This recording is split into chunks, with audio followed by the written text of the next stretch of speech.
Hola y bienvenidos a mi canal de YouTube una vez más.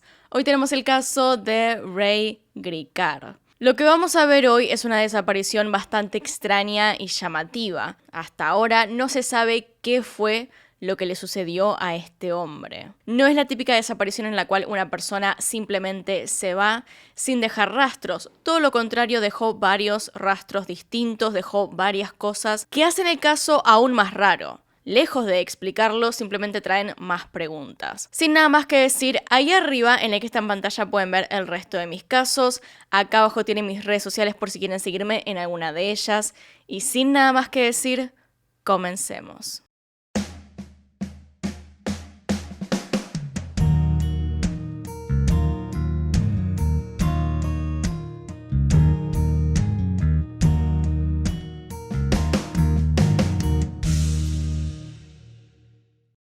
Él es Ray Frank Gricar. Nació el 9 de octubre de 1945 en Cleveland, Ohio, Estados Unidos, y creció en el barrio de Collywood, un lugar bastante normal la mayor parte del tiempo, ideal para criar a una familia, especialmente después de que en este mismo barrio se condujera una investigación en busca de un grupo mafioso, lo que resultó en varios arrestos. Luego de este operativo, dicha zona tendría una mayor tranquilidad. Ray había nacido como el segundo hijo de su familia detrás de su hermano Roy Gricar. Asistió a la escuela secundaria en la Gilmore Academy, una prestigiosa escuela católica en Gates Mills. Ray siempre había sido una persona muy estudiosa y calmada, fue cumpliendo cada uno de sus objetivos sin mayor problema. También se lo ha descrito como una persona con metas claras, no importaba qué tan difícil, si quería hacer algo, así sería. Era además fan de los deportes y también disfrutaba de un buen viaje en auto en momentos de estrés, es decir, esa era su manera de lidiar con los problemas de la vida. Cada tanto se iba de viaje, lo cual es importante. En ocasiones, de hecho, alrededor de su vida se ha ido en viajes en auto sin decir bien a dónde. De vuelta, era la forma que tenía de enfrentarse a sus problemas. Después de graduarse de la secundaria, se inscribió en la Universidad de Dayton, en Ohio. En ese tiempo se dio cuenta de que quería estudiar Derecho al ser pasante en una firma de abogados, y entonces se inscribió en la Universidad Case Western Reserve. Fue en esa época de estudiante universitario que conocería a su futura esposa, Barbara Gray, con quien se casó en 1969, todavía estudiando en la Universidad de Dayton. Finalmente, después de años de estudios, se recibió de la universidad y aceptó poco después un trabajo como fiscal del condado de Cuyahoga, especializándose en el procesamiento de casos de violación y asesinato. Varios años después de haberse casado, él y su esposa adoptarían a una niña llamada Lara, en 1978. Para 1980, Bárbara tuvo una buena oferta de trabajo en Pennsylvania State University, así que decidieron que se mudarían como familia a este nuevo lugar.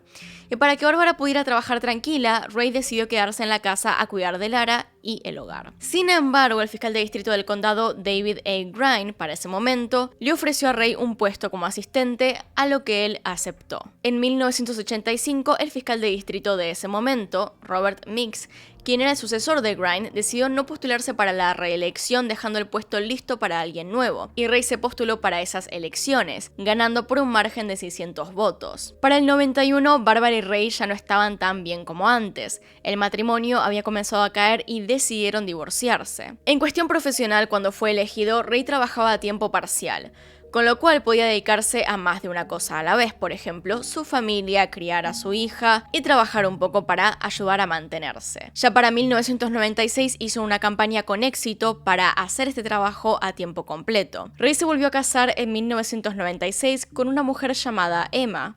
Pasaron muchas cosas ese año. Fue electo a tiempo completo, se casó y su hermano mayor Ray se quitó la vida ese mayo. Lo que es relevante para este caso no es solamente el significado emocional, sino la manera en la cual murió. Roy desapareció de Ohio y su auto fue encontrado unos días después completamente abandonado en un parque. A una semana de su desaparición, su cuerpo fue encontrado también cerca del auto, pero en el Gran Río Miami. Un dato que se sabía con respecto a su vida era que él sufría de depresión, por eso es que el caso se cerró de esta forma, entendiendo que había ido por su cuenta hasta este lugar a quitarse la vida. Sin embargo, Ray nunca creyó que su hermano dejaría a sus dos hijos de esta forma.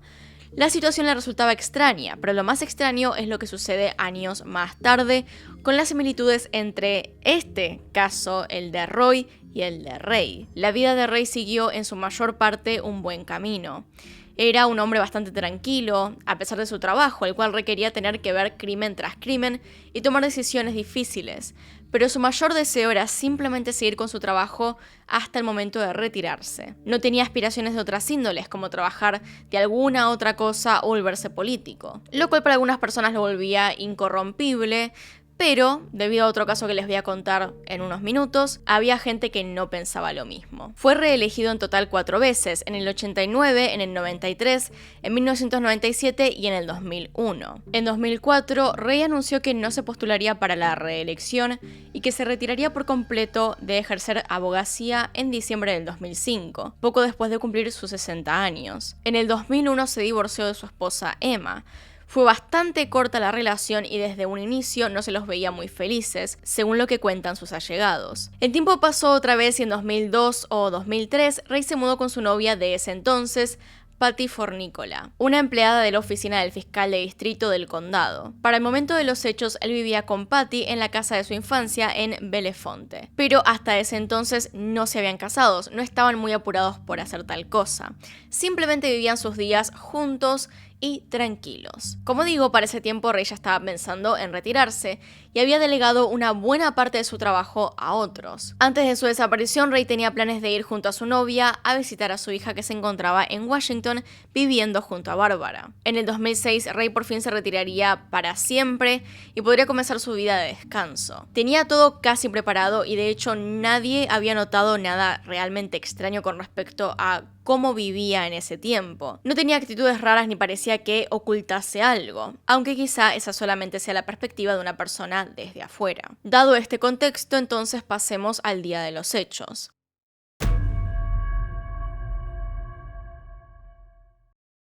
La mañana del 15 de abril del 2005, Ray decidió no ir a trabajar. Le dijo a Patty que se quedaría en casa y que había decidido descansar ese día. Esto no era inusual. Con un año todavía para poder finalmente retirarse, podía ocurrir que no quisiera ir a trabajar.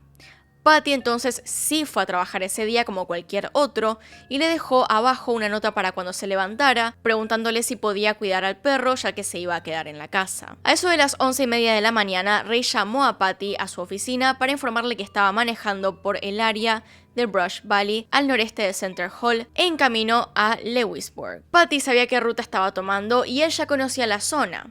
Lo único que le pareció extraño de la llamada era que el tono de Ray le había hecho creer que él no se esperaba que ella atendiera el teléfono. Por otro lado, también le dijo a Patty que no podría cuidar al perro porque justamente estaba haciendo este viaje, cosa que solía hacer cuando quería relajarse un rato o pensar un poco, así que esa parte tampoco era muy rara. Solía irse, hacer algunas cosas solo, incluso podría irse al cine solo, ir de compras. En una ocasión, cuando se enojó con una de sus ex esposas, simplemente se fue a ver un partido de béisbol. Hacía ese tipo de cosas, entonces no era extraño. Ella esperaba que cuando volviera a su casa estaría Ray ahí. Sin embargo, Ray jamás regresó. Esa llamada fue la última vez que Patty o cualquier otra persona supo algo de este hombre. Patty entonces volvió por la tarde a su casa y él no estaba. Se fue al gimnasio, regresó una vez más y Ray seguía sin aparecer. Comenzó llamándolo poco a poco, una vez, 2 veces, 3 veces, hasta que se convirtieron en 3 horas de llamadas sin obtener ninguna respuesta. Fue ahí cuando decidió llamar a la policía porque ya eran pasadas las 11 de la noche, Ray no había vuelto y no contestaba el teléfono. Con respecto a la policía, al investigar, lo primero que se pensó fue que habría tenido un accidente en alguna parte del camino que estaba haciendo. Entonces, debido a esto, se buscó principalmente por donde se suponía que debía estar, y también en lugares donde había ido en otras ocasiones para despejarse, pero no se lo encontró en ninguno de estos lugares. Al día siguiente, los investigadores identificaron el Mini Cooper rojo de Ray en el estacionamiento de una tienda de antigüedades en Lewisburg. El auto tenía dentro su teléfono celular todavía, pero no tenía su notebook, es decir, su computadora portátil, llaves o billetera. Los investigadores no identificaron signos de que alguien más estuviera involucrado en ese lugar, es decir, no había pistas de forcejeo cerca del auto, no había rastros de otro auto por ahí, no había señales que les indicaran que otra persona pudo haber forzado a Ray a salir. No había rastros, testimonios, nada de ningún otro vehículo al cual pudieran apuntar. La policía y los familiares señalaron que la ubicación del vehículo, que estaba cerca a 2 puentes sobre el río Susquehanna, guardaba algunas similitudes con la ubicación del vehículo del hermano mayor de Ray, Roy, de ese momento en el cual se quitó la vida en 1996. Desde ese principio ya era un poco raro, había desaparecido dejando su auto, habían encontrado el auto en un estacionamiento muy parecido al otro caso y había un río cerca y 2 puentes de los cuales tirarse. En los días siguientes al descubrimiento del vehículo de Ray, las autoridades registraron el río y sus márgenes, pero no se encontró ningún rastro de él. La policía también notó el comportamiento de un perro rastreador alrededor de donde se encontró el auto, el cual sugería que podría haber subido a otro vehículo con otra persona. Las autoridades de Pensilvania pidieron al FBI que analizaran las cuentas bancarias,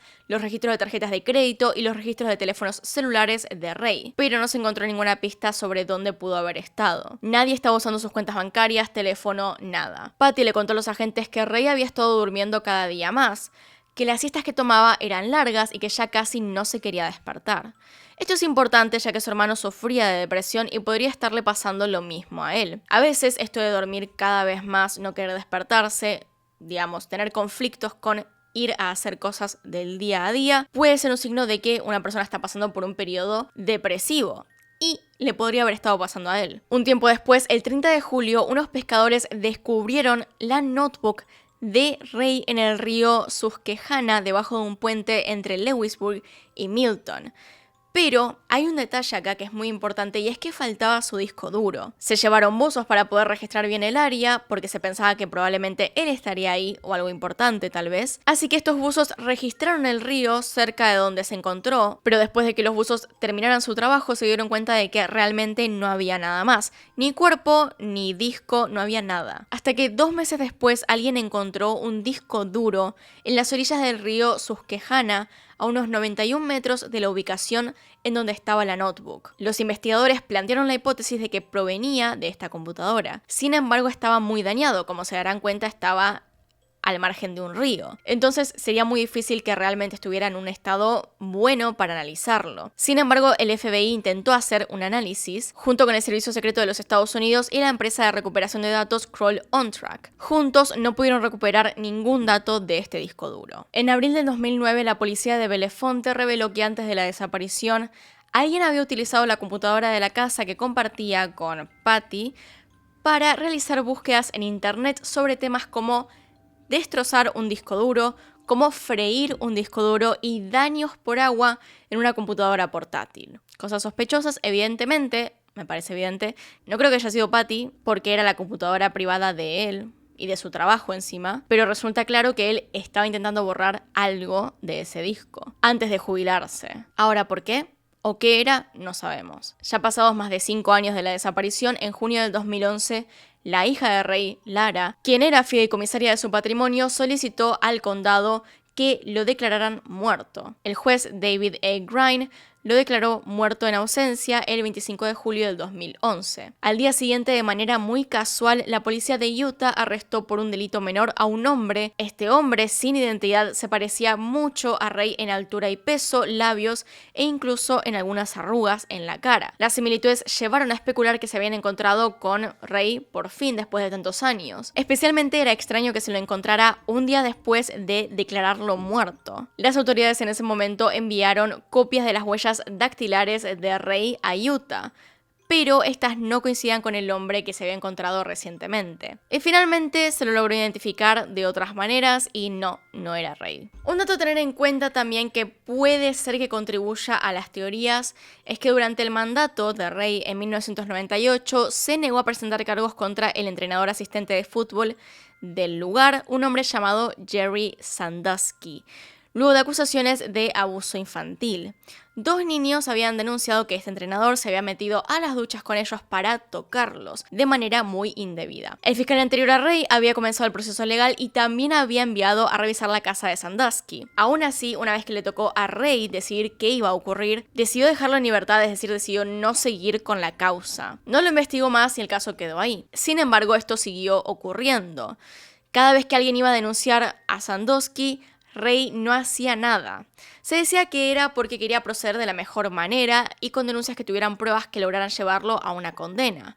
De todas formas, no sabemos si esto es la verdad del asunto y hay quienes apuntan a que en realidad fue convencido de otras maneras. Sandusky fue acusado y condenado por múltiples cargos de abuso sexual 13 años después de todo esto. Con estas cosas dichas, entonces, pasemos a las teorías del caso y qué se cree que le pasó a Ray.